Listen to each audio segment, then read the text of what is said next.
You may wonder what that has to do with the road, but we'll talk about it. Cold water is, someone throws cold water on your stuff or it rains on your parade. All of us have cold water that happens to us at different times for different reasons. Sometimes intentionally, sometimes circumstances, those things happen. So the question really is, what are you going to do with cold water? Now, I have a funny thing I do, and I'm sure some of you do the similar or even more exciting. Every Sunday morning, when I take a shower, I turn it on to cold and stay under the cold water for a while. And here up in Edmonton, Alberta, that's pretty cold. It's just barely above freezing because, of course, outside there's snow everywhere, and it won't melt till May. Came in November, so we have perma snow from April to May, and I do that to remind me of cold water, and I also do it because it's healthy for the pores and, the Wim Hof and saunas and all that sort of stuff. And I'm not going to get into the health benefits of that sort of thing, but I do want you to think about your reaction to cold water. Sometimes we avoid it like crazy. We don't want any bad news. We don't want any negative thoughts. We don't want anything that feels like some things are not going like we want. Other times, some people may assume there's cold water everywhere and things are just going to break, right? I'll just barely, we'll see how long it goes before we're trashed, right?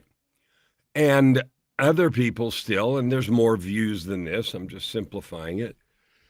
Other views are, I know cold water or, resistance, if you're talking about Pressfield's view or whatever, is a natural part of life. And in fact, it's an enjoyable, beautiful, fabulous, wonderful, way cool part of life. And I can't wait to have it. Now, that doesn't mean I'm going to go somewhere and seek out struggles, although, sometimes I do. When I was working on my second degree black belt in martial arts, I sought out the most difficult exercises and the most difficult opponents to spar with, and sometimes got teeth broken and other things, right? But I sought them out for my own development. So cold water, I'll give you another example. I had a terrible set of health things in 2018. You know that if you've followed much. I died in the intensive care unit of the University of Alberta, and I was in a coma for 17 days, and I lost 35 pounds and shouldn't have lived, but I did, and they were able to restart my heart, and I had a near-death experience and wrote about that in a book. Well, here was a giant thing of cold water. Like, I started building, I left the career that I'd been in 2008, end of 7, first part of 8. So it'd been 10 years, 10 and a half years since I had just walked away from everything and started. And building a business and learning a completely new profession as both a coach and an author and the things that I do now wasn't fast for me. I needed to learn a lot of things. I hired a lot of coaches and took a lot of classes and went to seminars, read a lot of books, and started writing books and everything else. And gradually I started building it. I built a coaching practice, and it was slow, and I hated selling. I hated the feeling of imposter syndrome. I just got off a call with a fabulous woman who I met in Speaker's Playhouse, which is a place people go once a week to talk about stages and podcasts and things. But anyway, she saw Joy there. Actually, I wasn't there. And she made an appointment, and we chatted. And she said that very thing. She had a good idea for a product, a good idea for the kinds of companies that it would help. And yet, as we discussed it, there was a lot of fear there about not good enough, and maybe it won't work, and maybe this, that, and the other. And that feeling is cold water. It's cold water on your energy. It's cold water on your drive. It's cold water on even believing that you have something valuable. And we all have that. So I assured her that she was valuable, had some good stuff, and we chatted for a while about what it might look like and everything else. But it was interesting. Every single day, I think every day, I talk to someone, or maybe many someones who have that sense of self-depreciation, not in a healthy way, but in a way that says, I'm throwing cold water on myself. I'm putting out my own fire. I keep a bucket of this cold water handy, and anytime I think anything's going good, well, I'm going to dump it all over my head and freeze and do that. Now, if you take cold showers or jump in the ice tub things, then you know exactly what that feels like, right? Everything in the world is your energy is dragged into that moment of frozen skin. You know, it pulls your entire attention there, and that's the point, right? to to help you learn to focus completely on one thing, and a shock that is brought about by freezing cold water is a way to do it. So I want to talk with you about your gifts and talents. I don't know what they are because I don't know who's listening and when you're listening and that sort of thing. But here's what I know. I had two other calls this morning with two fabulous, brand new people I'd never talked to before. And I met them on Lunch Club. If you don't belong to Lunch Club, you should, if you like meeting people. I would say that easily 90+% of the folks I've met in the last 2.5 years on Lunch Club have been fabulous. And yes, they've gotten some business and clients and stuff, but I go there just to meet good people. Because the people that come there, I mean, there's a few that are just trying to sell something, but 90+% are there to make connections with people driven by the pandemic, probably, and so forth. So it has been fabulous to meet people there. So anyway, I met two people this morning, and both of them were at a place in their life where they're saying, well, I created all this success. One was in the medical field, wasn't a doctor, but an administrator and a healthcare chief of stuff, right? And she walked away from it because she's trying to figure out how to give in to that yearning of doing something more and of adding good to the world. And the fellow that I talked to was a product manager, and it's funny, he was born in Australia. He lived in Italy right now, and his main client is in Norway. So he's taking full advantage of the digital stuff that we're now allowed to do. But he was having the same conversation. How do I do this? And you know, I saw a post on Facebook the other day by one of the ACS, Advanced Client System, Chandler's group, grads that I knew from there. And the post went something like this, that the how is in the why. And I absolutely know, believe, have seen umpteen times that that's true. When we get stuck on how do I do this, what we're really saying is, I'm scared of it. I don't really trust myself.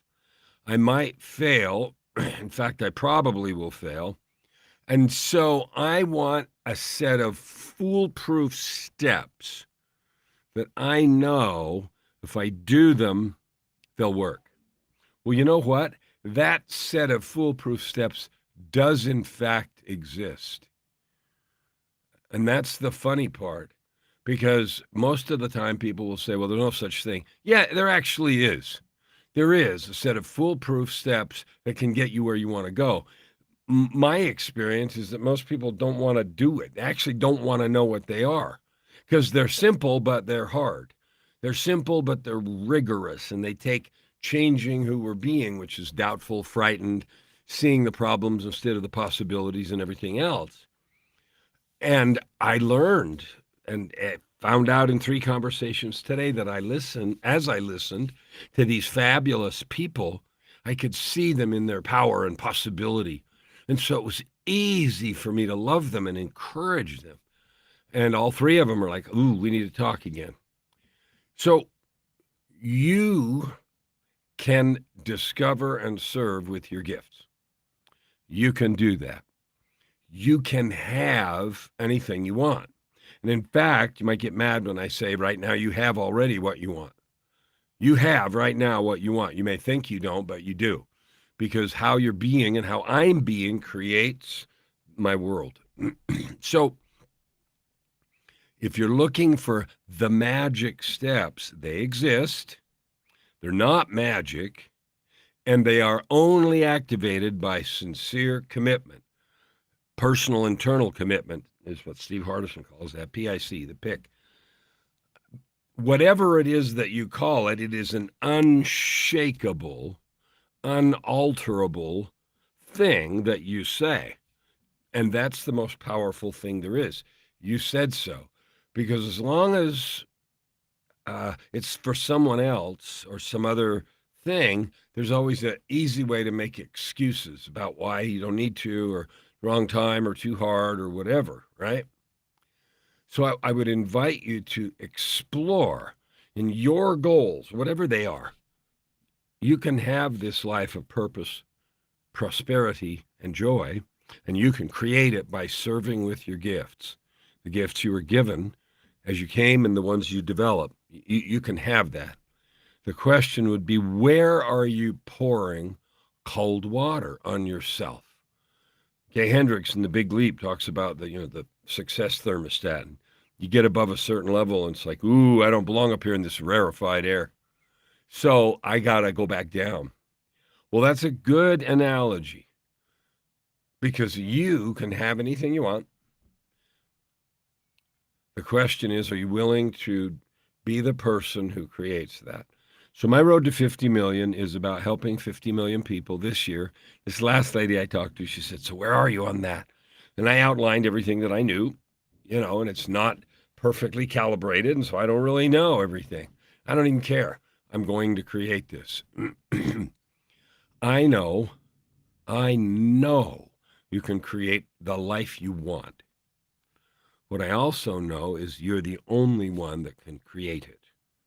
You create it by making declarations, bold declarations about who you are, and then hanging in there and clinging to those, or boldly and fiercely adhering to those, identifying with those. And we all fall down. Nobody's perfect. So my statement is, when I fail or fall in any declaration, I get up, fess up, clean it up, and recommit. Because the other choice is to give up. The other choice is, well, I really don't want that. And, we're allowed to do that, but that's a big tub of cold water. That's a big barrier that we create for ourselves. So as you think about cold water and the effect that it has on your progress, look in your life and see where you're dumping that on yourself. If I can help you, my goal is to help 50 million people to discover and then to serve with their gifts. And that includes creating business, making money, starting a business, starting a coaching practice, whatever it is that you want to do. If you want it, we can get there. I'd love to help you because that's my commitment, help 50 million people. Some will be a little ways because you see these videos. Some will be big ways. And we'll just kind of see how that works as the year goes on. But what I know is that you're divine. What I know is that you're capable. What I know is you can have anything you want right here, right now. Thank you for who you're being. Thank you for every good thing you're doing. Thank you for listening and sharing this moment with me today. I'll see you tomorrow on the road to 50 million.